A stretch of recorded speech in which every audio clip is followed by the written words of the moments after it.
In other news today, a school went on lockdown and buses full of kids had to be diverted away after police found a woman's body in East Charlotte. Now, take a look here. The discovery this morning on Biscayne Drive, which borders Eastway Middle School's campus. Our veteran crime reporter Mark Becker is live tonight. And Mark, they're still trying to figure out what happened. And do they have a suspect, or do they think there is a suspect?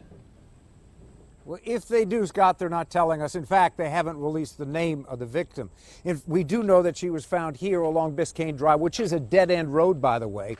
And there's a shopping center right over there. But on the other side through those woods is a middle school. And that's where the lockdown happened about 9 o'clock this morning.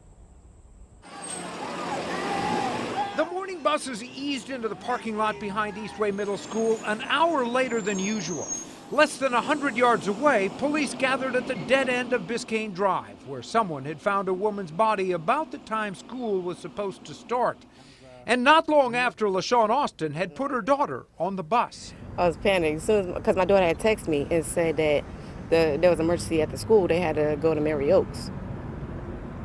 I was calling the school, nobody picked up, and then finally I got through to the school. They said it was the cops had told them to lock down. A lockdown that lasted about 15 minutes until police decided that the killer or killers were not still in the area.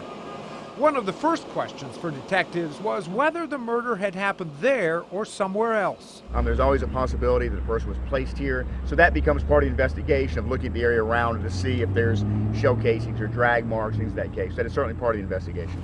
And while that investigation played out along this wooded street, people in the shopping center right behind it were just learning what had happened. I hate to hear that. Mitch Childress grew up in this part of East Charlotte and knew it well, he thought. I mean, we don't really hear about that around. I mean, they got their share of stuff that happens around here. But not murders. No, not murders. I mean, you hear gunshots every once in a while, but...